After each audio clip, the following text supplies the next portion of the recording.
Chers amis, bonjour. Nous continuons notre réflexion sur la Vierge Marie et sur la place de la femme. Ici, j'aimerais accentuer notre lien entre Ève dans l'Ancien Testament et Marie dans le Nouveau Testament.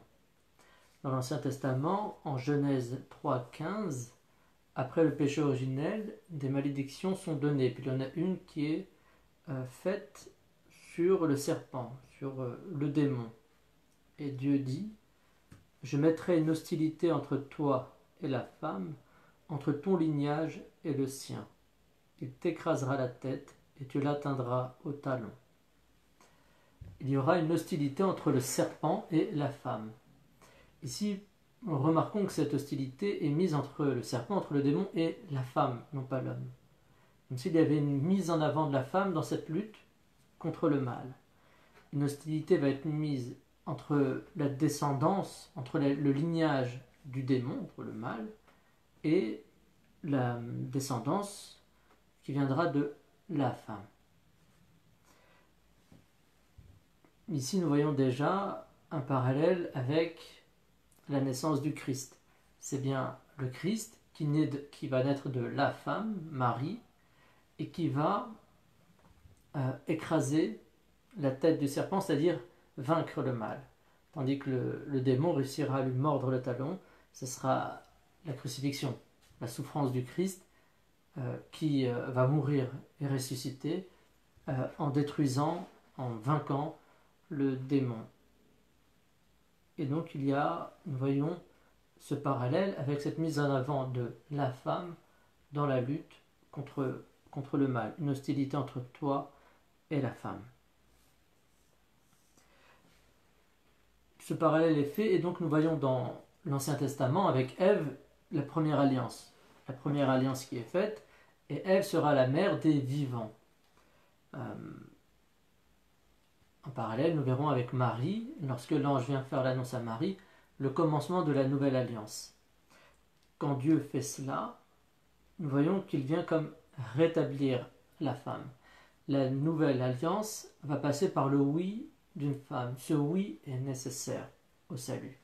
Dieu a voulu que cette liberté humaine d'une femme prononce ce oui. Le fait de passer par une femme rétablit les femmes dans leur dignité. Il y a eu dans l'Ancien Testament de nombreuses alliances, des alliances sont faites en particulier avec les hommes, même si des femmes ont des rôles extrêmement importants. Et ici, dans la Nouvelle Alliance, nous voyons ce rôle tout à fait particulier d'une femme, de Marie, qui va dire oui pour le commencement de la nouvelle alliance, cette alliance qui sera l'alliance définitive. Saint Paul dira en Galates 3,28, il n'y a plus ni homme ni femme. Ici, par cette phrase, il nous fait comprendre que désormais l'égalité originelle qu'il y avait au début entre Adam et Ève, qui a été abîmée par le péché, est comme rétablie.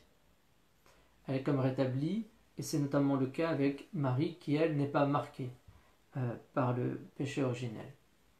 Précisons un peu ce qui se passe dans cette nouvelle alliance. Le Christ est le nouvel Adam. Pourquoi ? Parce qu'il assume réellement, parfaitement une humanité.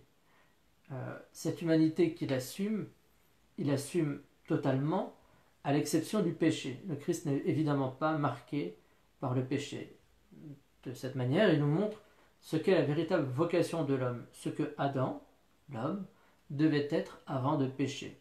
Adam, au départ, n'avait pas de péché. Et donc le Christ vient comme rétablir la réalité de la vocation de l'homme.